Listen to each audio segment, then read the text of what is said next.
Hey everyone, welcome back to the channel. Today we're getting into a batch of creepy stories that all have that same awful feeling. Being right at home, or almost home, and realizing the safe place you were counting on might not be as safe as you thought. We've got late night knocks, strangers who know just enough to sound believable, apartment hallways that suddenly feel way too quiet, and those tiny little warning signs people almost talk themselves out of noticing. Some of these are scary in a really direct way, and some are more slow burn unsettling, where the worst part is how normal everything feels until it doesn't. So if you enjoy these longer creepy story videos, leave a like, subscribe if you're new, and comment what you would have done in one of these situations. And with all that said, let's get into the first story.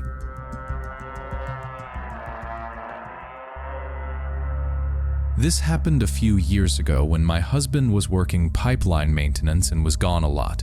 His crew would get sent out of state for 2 weeks at a time, so I was used to being alone in the house. I didn't love it, but I wasn't helpless either. I had my little routines: lock the front door before dinner, check the side door, leave a couple lights on, keep my phone charged, that kind of thing. We lived on the edge of a small town in Ohio. Not in the middle of nowhere, but far enough out that the back of the house felt pretty lonely at night. The front was normal: road, mailbox, porch light, gravel driveway along the side. The back was just yard, old garden beds, a broken down greenhouse, a wooden table my husband kept saying he was going to haul off, then a fence and a strip of trees. When it rained, that whole back area turned into mud. And that night it had been raining since late afternoon. Not a storm, just that cold, steady rain that makes everything wet and shiny and gross. We had an old dog named Bruno. He was huge, part mastiff probably, but we never knew for sure. Big blocky head, barrel chest, the whole thing. By then he was old and half deaf and his back legs weren't great, but he still acted like he was in charge of the property. He'd go outside, stand in the rain, stare at nothing, and then ignore me when I called him back in. Because he was old and stubborn, we used to clip a short leash to his collar at night if the weather was bad, not to tie him up. I'm saying that because people always jump on that. It was just a drag leash, maybe 4 or 5 feet, so if he got stuck in the mud or decided to stand by the greenhouse like a statue, I could grab the leash instead of trying to drag him by the collar. We also had one of those electronic dog doors in the mudroom. It was big because Bruno was big. Too big, honestly. My husband always said a grown person would have a hell of a time getting through it, and I guess that was supposed to make me feel better. The way it worked was simple. Bruno had a little sensor box on his collar. When he got close to the door, the lock clicked and the plastic flap unlocked, but it didn't open by itself. He still had to push through it. Inside the house, there was a sliding security panel you could pull down over the whole thing, with a little bolt that slid into place. We used that panel if we were leaving overnight or if there was a bad storm, but most nights we didn't bother. It was just Bruno going in and out. So that night I made a frozen pizza, ate it standing at the counter like a raccoon, and watched TV. Bruno was lying on the kitchen floor sighing like I had ruined his life. Around 9 he got up and did that old dog shuffle toward the mudroom, so I clipped the short leash on him and let him out. I heard the normal sound, click, then the hollow slap of the plastic flap, then his paws on the little concrete pad outside. I went back to the kitchen and didn't think about it. That sound was just part of the house to me by then. I texted my husband something boring about the rain and Bruno being a pain. He didn't answer, but he was working nights, so I wasn't worried. I watched maybe half an episode of some show I don't even remember. Then I heard the dog door click again. Just that little electric tick from the mudroom. I waited for Bruno to come in and shake water everywhere. He didn't. No nails on the tile, no snorting, nothing. At first I was just annoyed. The collar had acted weird before when it got wet, and sometimes Bruno would stand half in and half out like he'd forgotten what he was doing. I thought I was going to have to go towel off a wet 100-pound dog who didn't want to cooperate. Then the plastic moved again. Not the slap of Bruno coming through, more like something pushing at it carefully. I muted the TV. The house got quiet in the most normal way possible. Fridge humming, rain on the kitchen window, heat popping somewhere in the wall. I remember those stupid little sounds because I was suddenly listening to everything. I got up and walked down the hall toward the mudroom. I said Bruno, or I started to say it. I don't think the whole word came out. The mudroom was dark except for the little green indicator light on the dog door. Towels on the bench, my husband's work boots by the wall, Bruno's water bowl on the floor. Everything looked normal. Then the flap lifted, just a little. Then it settled back. Then it lifted again, slower. And I knew something was wrong before I really understood what I was seeing. Bruno did not open that door carefully. He shoved it with his big dumb head and came in like a bowling ball. This was higher than his nose should have been. Too slow, too careful. I stood there for a second trying to make it make sense. Maybe the leash was caught, maybe his collar was hanging funny, maybe he was turned around and being weird. He had done weird things before. Old dogs do weird things. Then I looked at the little window in the back door. It was narrow and set above the dog door, so you had to get pretty close to see out of it. I did not want to get close. I remember that very clearly. I stood there longer than I should have because part of me still wanted this to be Bruno being stupid. The flap moved again, so I stepped into the mudroom, stayed off to the side of the door like that would somehow help, and leaned just enough to look through the glass. There was a man crouched outside. He was right there on the concrete pad, bent down in front of the dog door. Rain was running off his hair and jacket. His knees were in the mud. One hand was on the door frame. In his other hand was Bruno's collar. For a second I didn't process the man. I saw the collar first. Brown leather, metal tags, little black sensor box hanging from it. He held it up to the reader on the dog door, pulled it back, then held it up again. Click. The lock released. He tried the flap with his fingers like he was confused about why it wasn't opening enough. Then he brought the collar to the sensor again. Click. I don't remember deciding to move. I just grabbed the sliding security panel and yanked it down. It stuck halfway because it always stuck if you pulled it crooked, and I shoved it down with the heel of my hand. My fingers were slick, sweat, I guess. Maybe rain from the door. I missed the bolt slot the first time and scraped metal on metal. The man shifted outside. I got the bolt across on the second try. Then I hit the switch for the back floodlight. It was one of those ugly, bright lights my husband put up because raccoons kept getting into the trash. It didn't record anything. The only camera we had was on the front porch, aimed at the driveway for packages. The floodlight came on and lit up the yard. That's when I saw Bruno by the greenhouse. His drag leash was wrapped around the leg of that old wooden garden table. He was jerking against it and whining, and every time he pulled, it twisted tighter. I did not go out for him. I know that sounds awful. I still hate saying it. But the man was between me and Bruno. He had Bruno's collar in his hand. I could see enough of his face in the floodlight to know he was not some neighbor trying to help. When the light came on, he jerked his head up and swore, not scared, angry, like I had interrupted him. He dropped the collar in the mud, grabbed it again, wiped it on his jacket, and held it to the sensor. Click. The flap gave a little under his hand. Then he stopped messing around with it like a puzzle and started trying to force it. He shoved his fingers under the plastic and pulled. Then he turned sideways and tried to get his arm through shoulder first. The inside panel shook so hard I felt it in my wrist. I had one hand flat against the panel and the other trying to unlock my phone. I messed it up the first time. Then I somehow opened the weather app, which is such a stupid detail, but I remember it perfectly. There was a little rain icon on the screen while this man was trying to come through my dog door. I finally got 911 and put it on speaker. I was talking too fast and gave my address wrong the first time. The dispatcher told me to slow down. I had one hand on the phone and one hand on the panel, and I kept pushing my weight into it like that would matter if he really got a grip. I turned on the kitchen light with my elbow and reached back for the laundry room lamp too. I don't know why.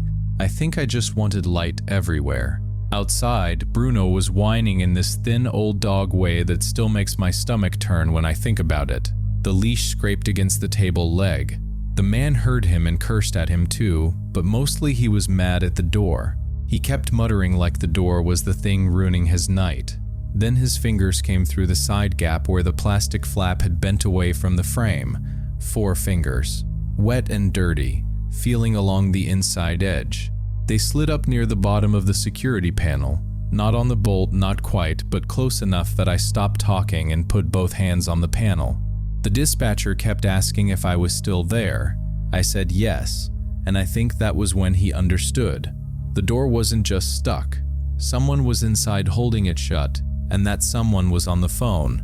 He tried twice more, but weaker. More angry than determined.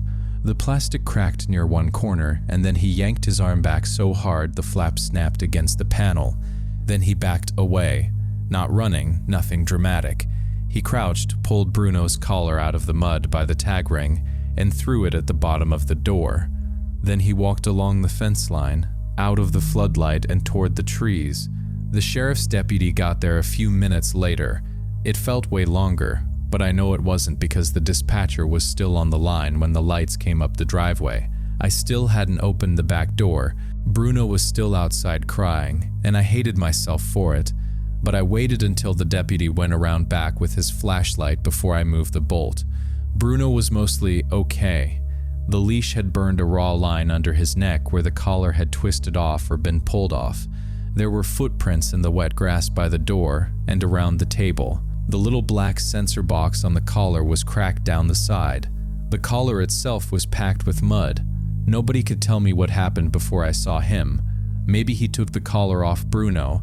Maybe Bruno slipped it and the guy found it. Maybe he messed with my dog first and only then realized he was holding the key to the door.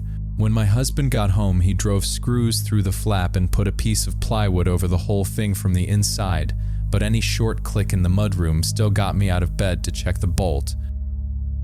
God, that one gets under my skin because it turns something so normal, like a dog door, into basically a weak spot in the house. And the detail that really sticks is him standing out there with Bruno's collar, using it like a key. That is such a nasty, violating image. It's not just someone trying a door handle. It's someone who messed with her dog, figured out the system, and was calm enough to keep testing it in the rain. And I don't blame her for not going outside. That would have gone against every survival instinct in her body. Just horrible. All right, on to the next one. This happened a few weeks ago, and I still feel stupid even writing it out, because I came way closer to opening my door than I want to admit. I live in an older apartment building, not a sketchy building exactly, just old. Old carpet in the hallways, old paint on the stairwell rails, gas stoves in every unit, the leasing office on the first floor, that kind of place. They tape notices to a board by the mailboxes for every little thing. Water shutoffs, pest control, parking lot work, inspections, whatever. That morning before work, I saw a notice on the board. I was running late, had coffee in one hand, and was digging for my keys with the other, so I barely read it. I saw the property management logo and something about scheduled maintenance, pipes, ventilation, common areas, maybe access to some units. I don't remember the exact wording because, again, I was late and stupidly didn't stop. The only thing that stuck in my head was, okay, workers might be in the building today. That is important because later that night, when I got home from work, my brain already had an explanation ready. I work at a rehab clinic, and I got home a little after 10. I wasn't working overnight, but it was late enough that I was exhausted. I still had my scrub top on under my coat, my work shoes were in a plastic bag shoved inside my tote, and my phone was at like 6% because I forgot my charger and used it during my break anyway. I checked my mail, threw out some pizza flyer, and took the elevator up because I didn't have it in me to take the stairs. When the elevator opened on my floor, there were two men standing near my apartment. Not right in front of my door. That's probably part of why I didn't immediately turn around. One guy was leaning near the wall between my door and my neighbor's door, holding a folder with papers in it. The other guy was farther back near the stairwell door, hands in his jacket pockets. They both had on dark work jackets, no bright logo that I noticed, no tool bag, no badge hanging around their necks, but at the time they looked enough like maintenance guys that I didn't freak out. The guy with the folder looked up at me and said, "You in 4C?" "That's my unit." I said yes, but I slowed down. I'd already had my keys in my hand and my door was maybe 10 feet past him. He said they were there because there had been a possible gas smell coming from my apartment. Somebody downstairs had complained, and they needed to check my stove line real quick. He said it very calmly. Honestly, he sounded more annoyed than anything else, like I was the one holding him up. And because of that stupid notice from the morning, I didn't think, oh my god, these men are lying. I thought, great, now I'm the tenant who maybe left a burner on. I even said, oh, is this from the maintenance thing? He nodded, but looking back, he didn't actually answer. He just sort of agreed with the general idea. Yeah, he said, we just need to get eyes on it. Take 1 minute. And he stepped back a little. That made me feel better at first. He didn't crowd me, didn't reach for my lock, didn't try to push past me. He acted like a normal maintenance guy who knew it was late and didn't want to scare a woman in a hallway. That's what bothers me the most. He knew how to stand there, but then little things started not adding up. I asked if they were with building maintenance or the gas company. He said emergency maintenance, which is not really an answer. I asked if there was a work order number because my building usually texts one if someone has to come inside your unit. He looked down at his papers like he was checking, then said it came in as an emergency call. The other man didn't say a word. He was still by the stairs, not looking at my door, not looking at the folder. He kept looking down the hallway toward the other apartments. There were a couple of lights showing under doors. I could hear Mrs. Keller's TV across the hall because she watches crime shows way too loud. The guy by the stairs seemed more interested in that than in me. Then the guy with the folder said a woman below me had smelled gas. That made me pause. The man below me is Mr. Alvarez. He's older. He lives alone as far as I know, and I've taken packages down to him before. Maybe he had company. I'm not saying it was impossible, but the way this guy said a woman below you just felt wrong. Too vague, I guess. So I asked, which unit called it in? His face changed a little, not a huge dramatic change or anything, just enough that the fake patients got thinner. He said, ma'am, we're not really supposed to give out other tenants' information. If there's a leak, we need to check it. At that point, I wanted to call the office, but I also didn't want to pull out my phone in front of them. It was almost dead, my hands were already shaky, and I hated the idea of standing in the hallway arguing with these two men when my apartment was right there. I know that sounds backwards. I know. But at the time, being inside with a locked door between us felt safer than being outside trying to win an argument. So I said, okay, I'm going to call the leasing office from inside. He gave this little laugh through his nose. They're closed. This is after hours. I have the emergency number on my fridge, I said. That was mostly true. It was on a magnet under a takeout menu, but whatever. He started to say something else, but I moved past him before he could finish. I didn't turn my back all the way. I stood sideways at my door with my tote between my body and the hallway, like that would do anything, but it made me feel less exposed. My hands were shaking so badly I was scared I'd drop my keys. The guy with the folder stayed where he was. The guy by the stairs stayed by the stairs. Nobody lunged at me. Nobody did anything movie-like. Mrs. Keller's TV laughed at something through her door, and somewhere upstairs another door slammed. I got my door unlocked, slipped inside, and pulled it closed fast. I locked the deadbolt first, then put the chain on. My mom drilled that into me when I moved out, and I swear I heard her voice in my head right then. The man outside started talking before I had even set my bag down. Ma'am, if you refuse an emergency check, I have to mark it down as tenant refusal. His voice sounded different through the door, harder.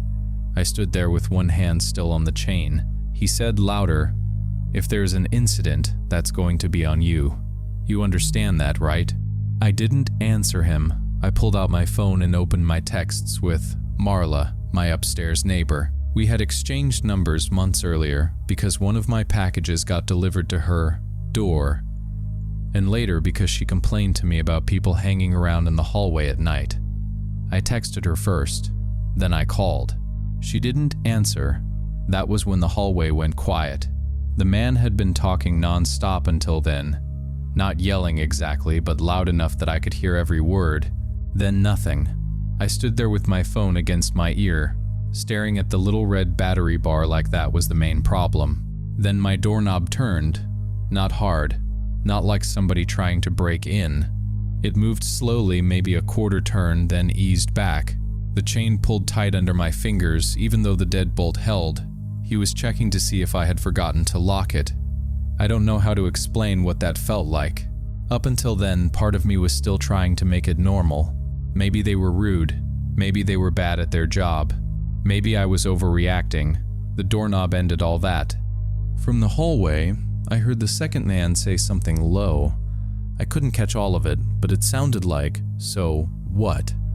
Then the first man came right back, louder and closer to the door. "Ma'am, you need to open up. I'm documenting that you refused entry for a reported gas leak. If fire or utility has to come out, that is going to be on you." Then my phone buzzed. Marla was calling back. I answered and whispered so quietly I could barely hear myself. I told her there were two men outside my door saying they were maintenance and I needed her to open her door and look out. Just look out, not come down. She didn't ask a bunch of questions, thank God. I heard her moving around above me, then her door opened and her voice came down the stairwell, loud and annoyed. "Hey, what company are you with?" The talking outside my door stopped. Marla came down a few steps, just enough that her voice carried into our hall. She asked for the company name and the work order number. Then she said she was calling emergency maintenance and 911 if they didn't show her real ID right then. That did it. The man at my door said something about this being a waste of time, but he didn't sound like a worker anymore. He sounded like a guy who'd been interrupted. I heard footsteps move away from my door, then the stairwell door opened. The second guy was already going down before the first one finished muttering. A few seconds later, they were gone. The next morning I went to the leasing office, before work. I still had the same tote bag because I barely slept, and hadn't even unpacked it. The property manager looked sick before I finished telling her. There had been scheduled maintenance that day, yes, but it was during business hours and off a list. Nobody was doing evening emergency checks. She said if there had been a real gas complaint, I would have gotten a call from them or from the utility company before anyone showed up at my door. They checked the cameras, but the footage didn't help much. The lobby camera showed two men coming in behind another resident close enough that the door never locked between them, no key fob, no sign-in. The camera near the mailboxes caught the backs of their jackets, but not their faces. Marla's doorbell camera got the part that made me feel sick. It was grainy and angled too high, but you could see them on my floor before I ever came home. They stood near a couple of doors where light showed underneath. Then after I stepped off the elevator alone, they moved down toward mine. No faces, no car. The police took the report, but there wasn't much for them to take. I still live there because leases don't care what almost happened to you. But I don't open my door for maintenance anymore until I call the office myself, and Marla texts me anytime she sees someone with a folder in the hallway. This one is so frustrating because the whole thing works off politeness and pressure. That's what makes it scary. These guys didn't come in screaming or kicking the door. They came in with a folder, a vague maintenance story, and just enough confidence to make her doubt herself.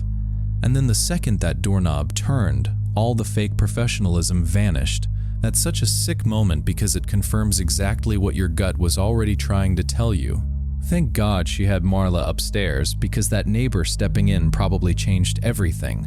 Seriously, trust your gut on stuff like that. Now let's get into the next story. I was working overnights for a small home care agency in Ohio, mostly dementia patients, mostly families who were already exhausted by the time they finally agreed to let a stranger sit in the house with their parent for a few hours. The house belonged to an old man named Mr. Harlan. His first name was Raymond, but his daughter Denise called him Dad, obviously, and later I heard other people call him Ray. He lived in a one-story house near the edge of a small town. Not way out in the country, but enough that the houses were spaced out and the backyard sort of ran into sheds, trees, and dark patches you couldn't really see from the kitchen window at night. Thursday was the night Denise got help. That was the whole reason I was there. She had her own house maybe 10 minutes away, but she had been sleeping at her dad's place most nights because he had dementia and had started getting up confused. Thursday was supposed to be her one night to go home, shower, sleep in her own bed, and not listen for every noise. When I got there, she looked like someone who had been tired for so long she didn't even know how tired she was anymore. She was nice enough, just worn down. She walked me through everything pretty fast. Pills on the kitchen table, water cups by the sink, his walker beside the bed, sensor pad on the mattress that beeped in the hall if you tried to get up, old push-button phone on the nightstand because he still liked to call people he remembered or thought he remembered. I remember her saying he likes having it there. It makes him feel less trapped. There was a caregiver notebook on the counter too. Bathroom notes, medication times, food, all the normal stuff. Then there was a section for relatives, and one line was underlined twice. Do not let Kyle in. Denise saw me reading it and got embarrassed, or maybe ashamed, hard to explain. She said Kyle was her nephew. Mr. Harlan's nephew too, technically, but everyone in that family seemed to use uncle and cousin and nephew in the way families do when everybody grew up around everybody. She told me, if he comes by, do not open the door, not for a minute, not if he says it's family business, not if he says Dad asked for him. I asked if he was dangerous, because that's something you need to know in home care. Families like to leave out the important parts sometimes. She said, I don't think so. Then she made a face like she knew that wasn't a good enough answer. She told me she used to text the care schedule to different relatives when she was trying to keep everybody updated.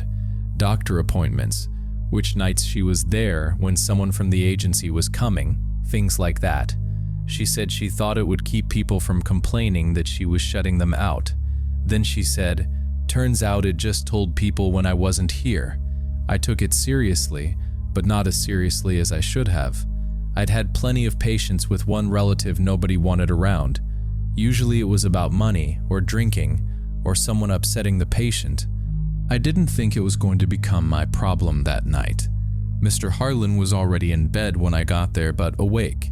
He was small under the blankets with a thin gray buzz cut and a TV remote in his hand that he kept picking up and putting down. Denise told him I was staying the night and he asked if I was from the church. I said no, just there to help. He said, well, help is help. That was probably the clearest thing he said for a while. After Denise left, the night was normal. I gave him his pills with applesauce because he kept trying to chew the rim of the water cup. I got him settled, checked the sensor pad, turned the hallway light low, and told him twice that his wife wasn't at the store. Denise had warned me she had been dead for years, so I did the usual dementia care thing and didn't argue. I just told him she wasn't there right now, but he was safe and it was nighttime. Around 10:30, he finally fell asleep. I checked the locks after that. Front door, laundry room, side door, back door by the kitchen. Denise had a little camera pointed at the back porch, but it wasn't a real security system. It was connected to an old tablet propped by the microwave, and the camera outside was plugged into some extension cord under the porch roof. She had mentioned she kept meaning to get a proper system installed. The picture was bad, but you could see the porch steps and trash cans. By midnight, my shoes were off, my phone was charging on the kitchen counter, and I was drinking bad reheated coffee. Mr. Harlan's bedroom was down the short hall on the left. From the kitchen, I could see the glow of his nightlight and hear the sensor unit give a tiny beep when he shifted. It was boring, which is what you want. Then someone knocked on the back door. Not the front door, the back. It was 3 soft taps, not pounding, more like someone trying not to wake the whole house. I looked at the tablet first. A man was standing on the porch in a wet dark jacket holding a plastic gas station bag. One hand was down at his side. He wasn't covering his face. He didn't look drunk, at least not from that grainy little screen. He leaned toward the door and said, "Denise, it's Kyle." I didn't answer right away. He knocked again, softer this time. "Denise, come on. I just need to talk to Uncle Ray for a second." I went to the door but left the chain on. I didn't put my face right in the crack either. I told him Denise wasn't there. There was a pause. Not like he was surprised. More like he was irritated that he had to change what he was going to say. "You the girl sitting with him?" I said I was the caregiver and asked what he needed. He lifted the gas station bag a little, like that was supposed to make him look harmless. "I'm not here to start anything. I just need him to sign one paper. That's all." I told him Mr. Harlan was asleep and no papers were getting signed. "It's for a title pawn," he said. "Car thing. I can get it fixed in the morning if he signs tonight. Denise knows about it." He said Denise's name in this way I didn't like he was reminding me I was just the hired person and he was family. I told him he could call Denise in the morning. He gave this little laugh and said, "Yeah, well, Thursday night's the only night she's not breathing down everybody's neck, so morning doesn't help me." That was when I got that cold little drop in my stomach. Not because he was yelling, he wasn't.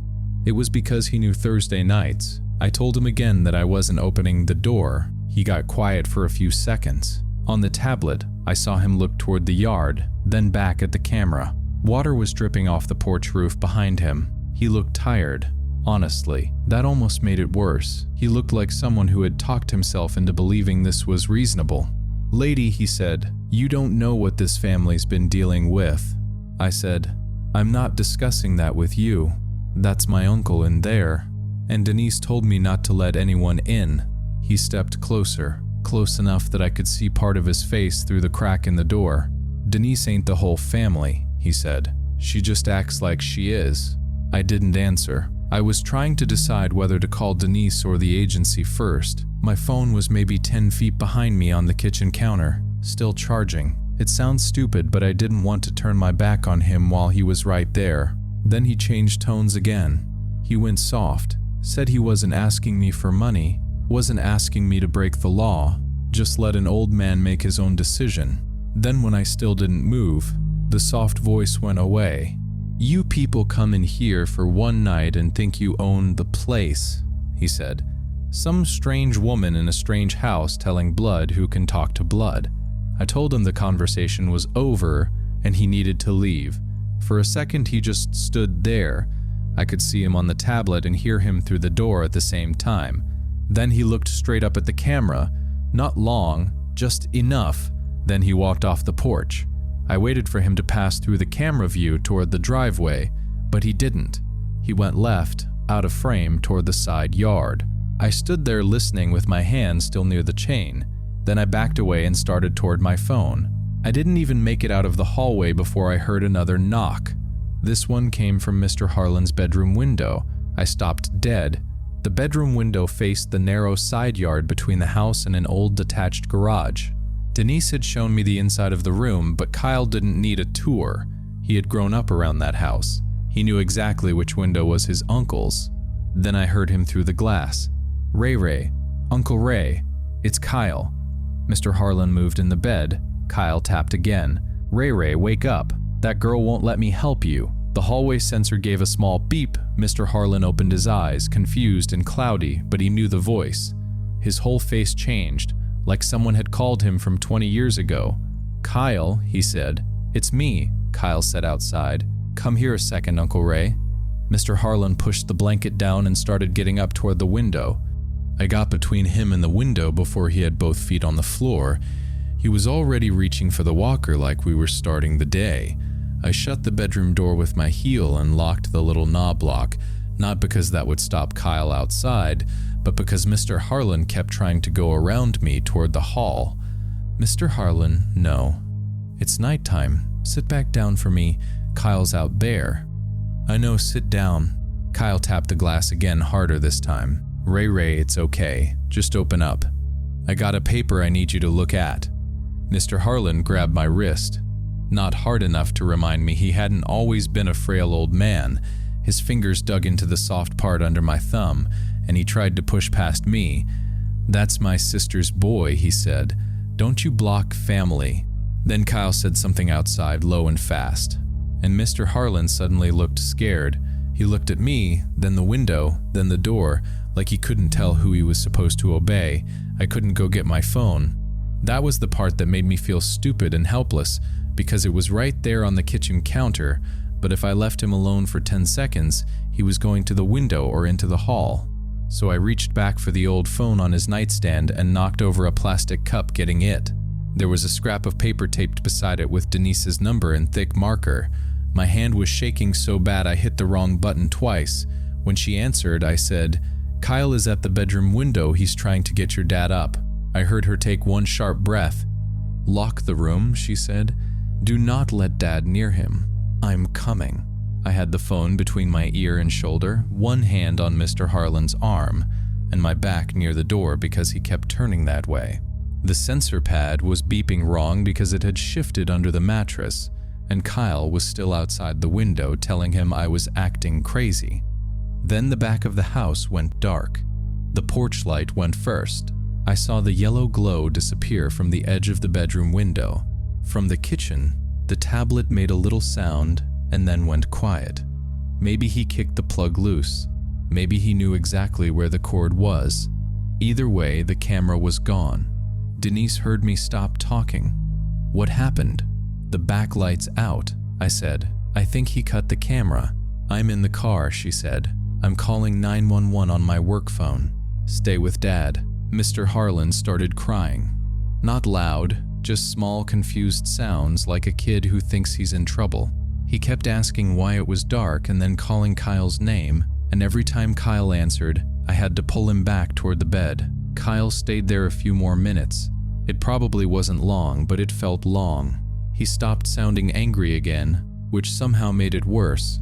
He was soft and patient, telling Uncle Ray nobody was mad, telling him Denise was making everything harder, telling him to just crack the window and take the paper, like if he could make it quiet enough it would become a family conversation again.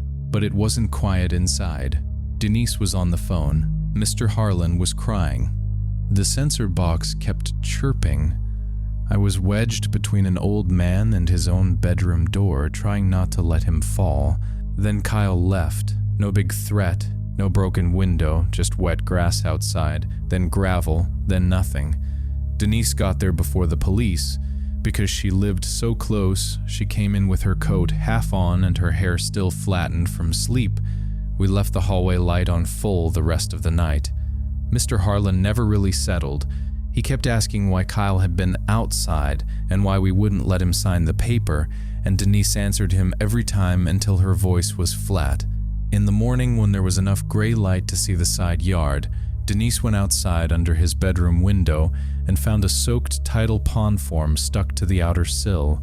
One corner was pinched under the screen frame, and the signature line was facing the glass. There was no signature on it.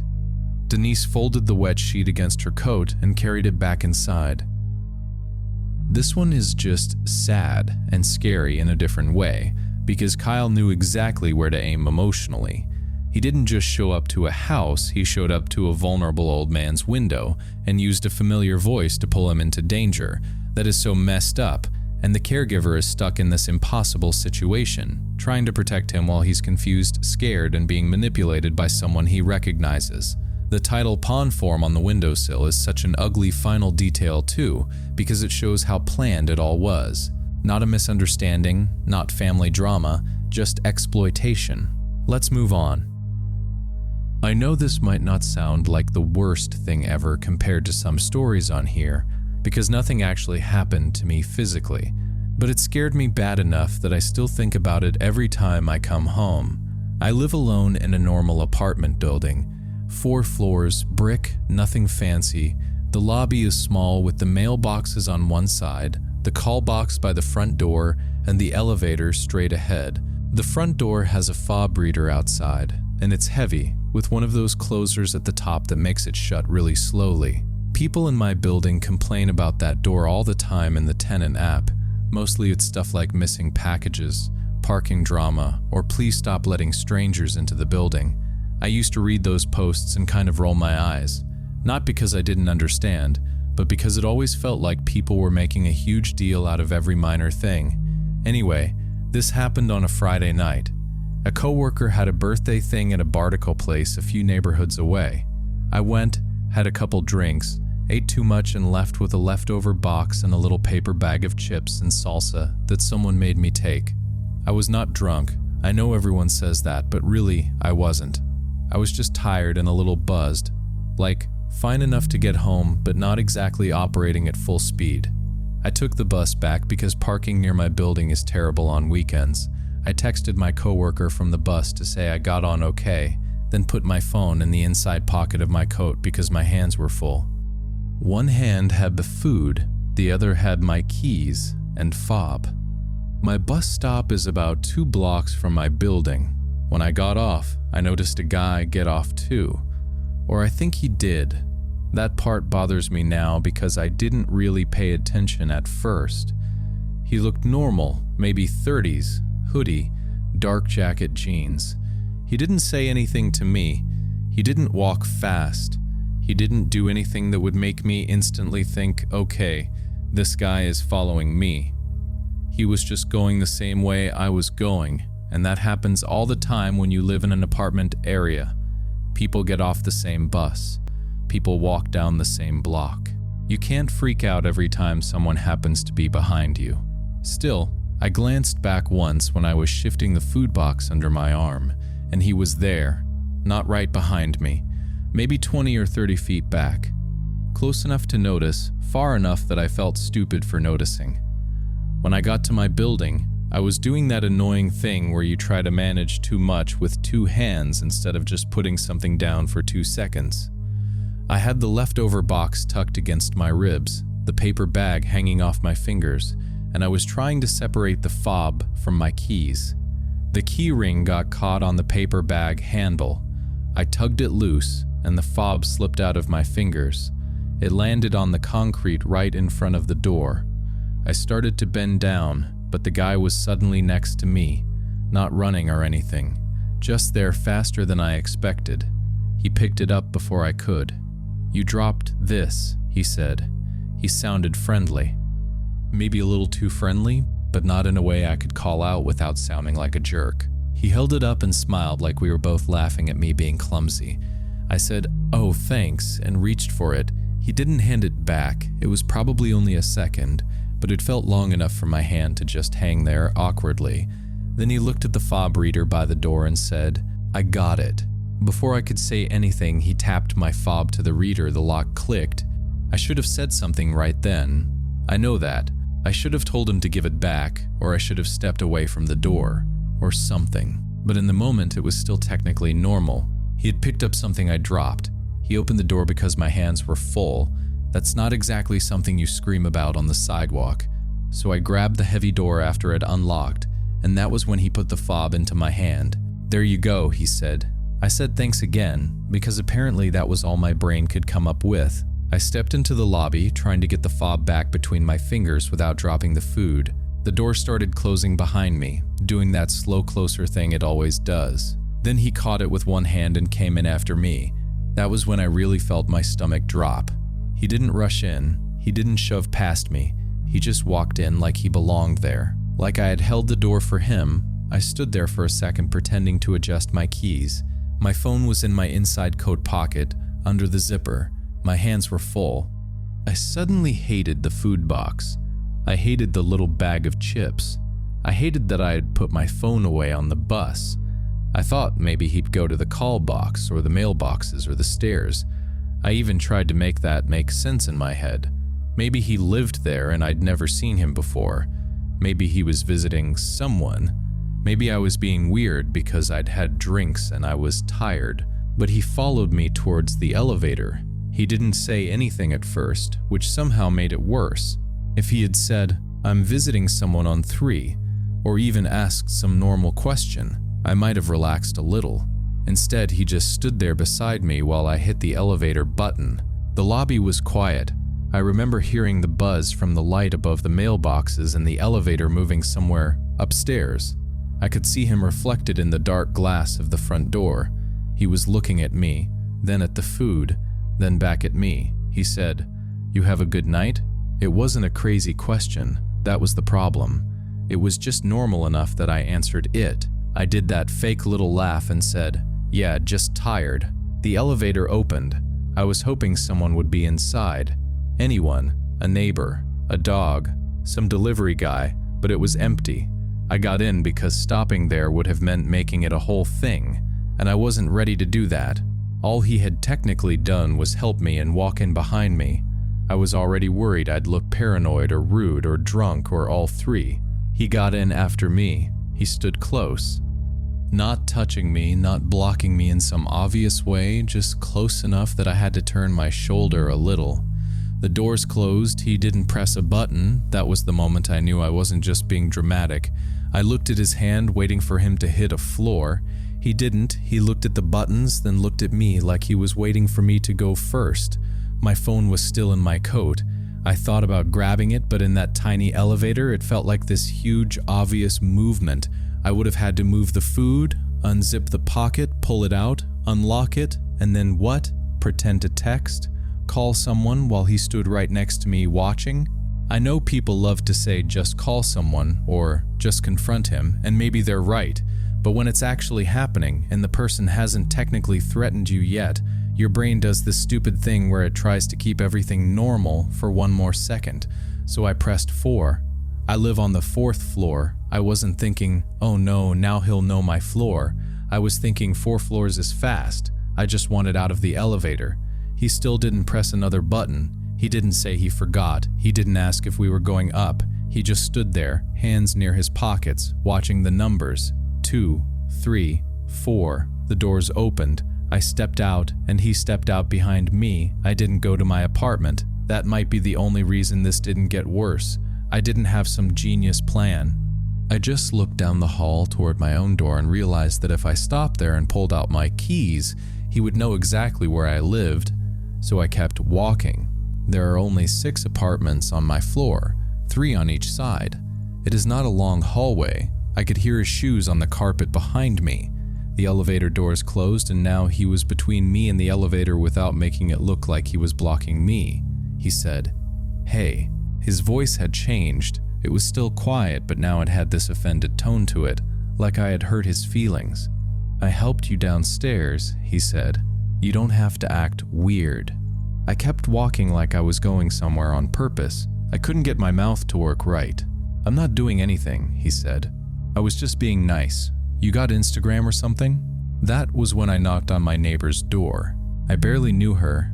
Her name is Angela, and I only knew that because of the mailboxes. She has a tiny dog that barks at everything. I'd seen her taking trash out in slippers, and once she helped me grab a package that got left at the wrong door. That was basically it. But her apartment was not mine, and that was all I needed. The first knock was too soft because I still had food in my hands, so I hit the door again with the side of my fist. Her dog started barking like crazy. Angela called through the door. "Who is it?" I said, "It's me," which was obviously useless, then said, "I'm from down the hall. Can you please open the door?" The guy behind me laughed a little. "Come on," he said. "I just want to talk. You don't have to make this a thing." Angela didn't open right away. I could hear her moving around inside. I heard the chain scrape and stop. I think she looked through the peephole because her voice changed. She said, "Who is that with you?" I said, "I don't know him." The chain came off fast after that. She opened the door just enough to look out, saw my face, saw him behind me, and pulled me in by my sleeve. I almost dropped the food getting through. She shut the door hard and locked it, then locked the deadbolt, then put the chain back on. Her dog was jumping around our feet the whole time. For a few seconds, we both just stood there in her entryway. She had one hand on the door like she was physically holding it shut. I was still clutching the taco box under my arm like an idiot. Outside, he walked back and forth in the hallway, once toward the elevator, then back toward the stairwell. Then he called through the door, not loud but loud enough for us to hear. I said I'd leave if you just gave me your number. Angela whispered, "Do you know him?" I shook my head. After a while, we heard him sit down on the stairwell steps. His shoes scraped, then there was this low thump. He stayed there for a few minutes, talking every now and then like we were being unreasonable. Then the stairwell door opened, and we heard him going down. Angela waited before she let me leave. She came with me to my apartment and stood next to me while I unlocked my door. Neither of us turned the hallway light on longer than we had to. For the next couple nights, I asked her to text me if she saw anyone near the elevator. 2 days later, the property manager posted in the tenant app that an unknown man had tried to follow residents into the lobby again. One of the tenants stopped him at the door, and he said his girlfriend lived on the 4th floor. He didn't know my name, he didn't know my apartment number, but he remembered the 4th floor.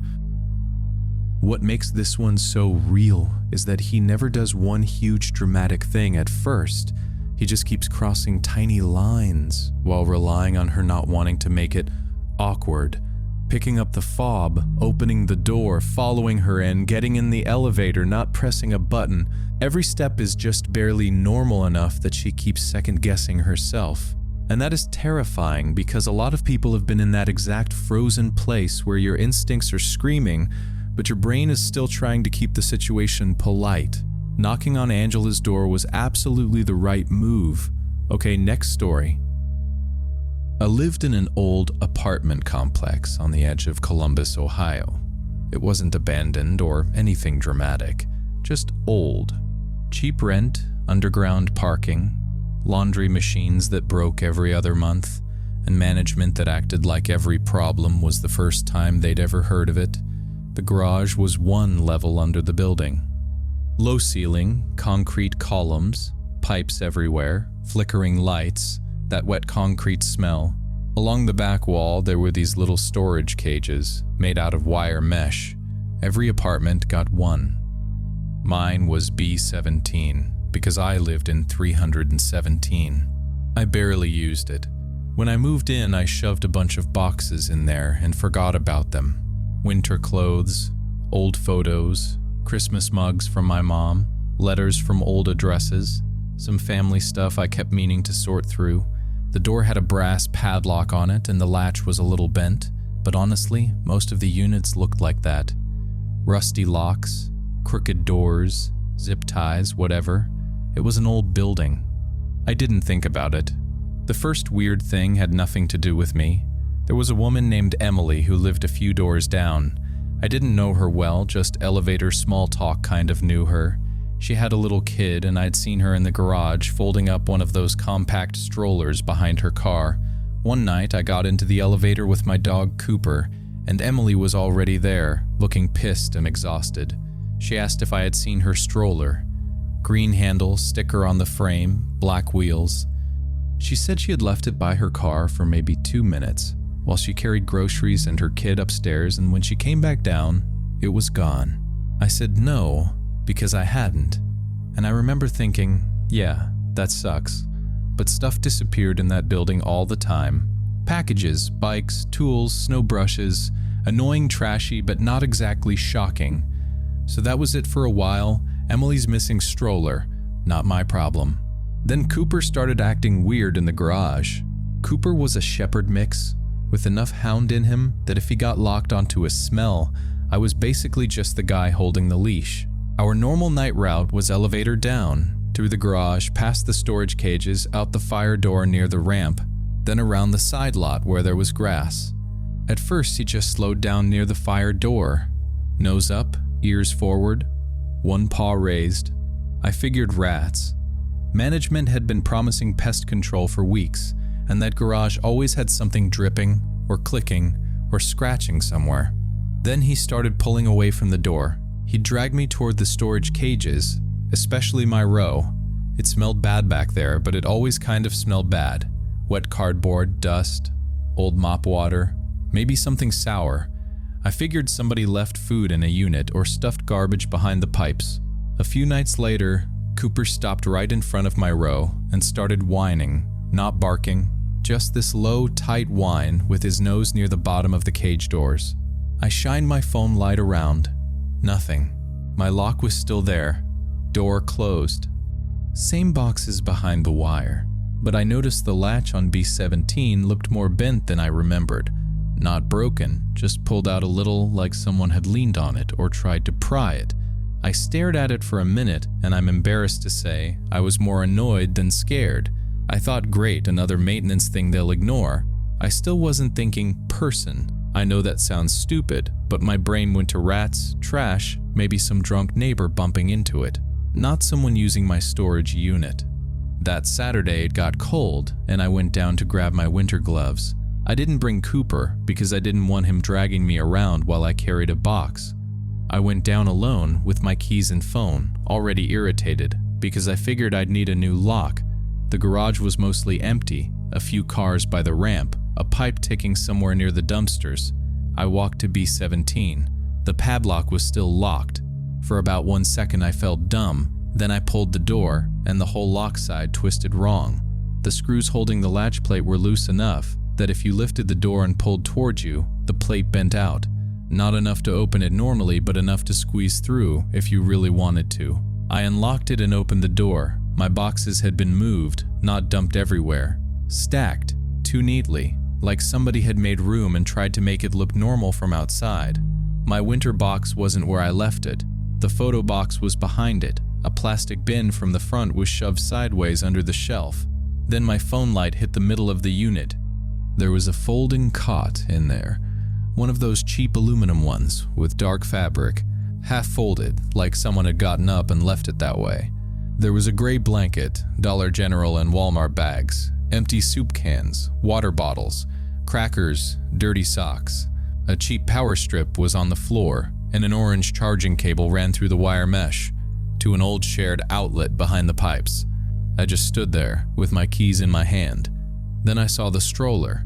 It was in the back corner, folded but not flat, with bags hooked around the handles and clothes stuffed into the seat. Green handle, sticker on the frame.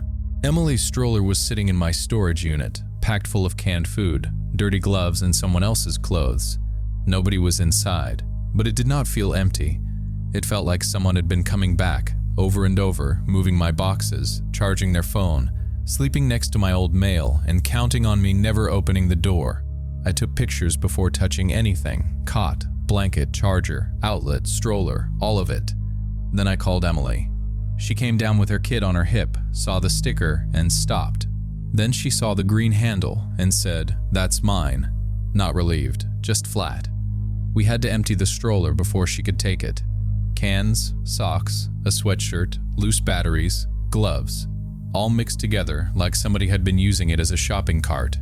I emailed management, called the office, closed. I called the emergency line, and the woman asked if it was flooding, fire, or an active lockout.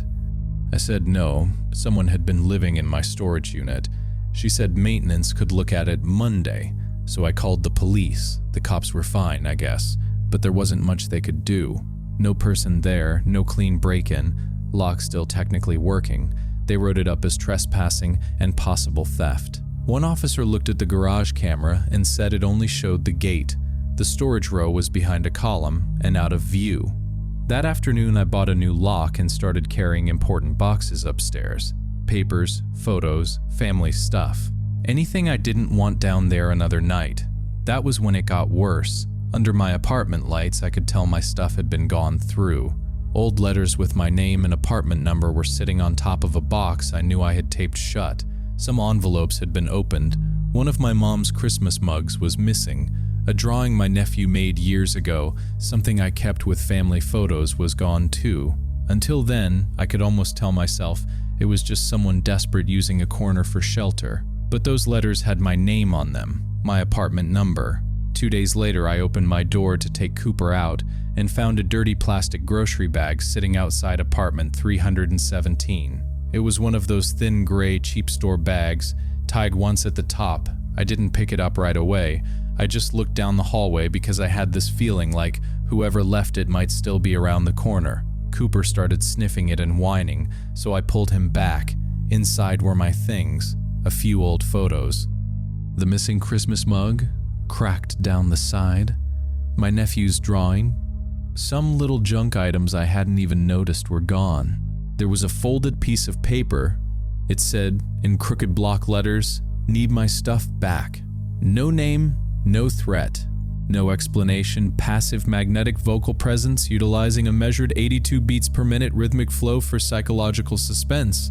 The missing Christmas mug, cracked down the side. My nephew's drawing, some little junk items I hadn't even noticed were gone. There was a folded piece of paper. It said, in crooked block letters, "Need my stuff back." No name, no threat, no explanation. Passive magnetic vocal presence utilizing a measured paper. It said, become another main entrance. This one is disgusting in such a personal way.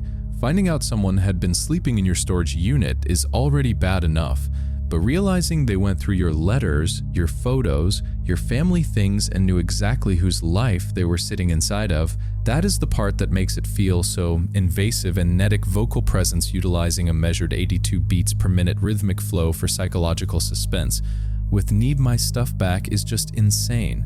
Like somehow the stranger felt entitled to the space they stole.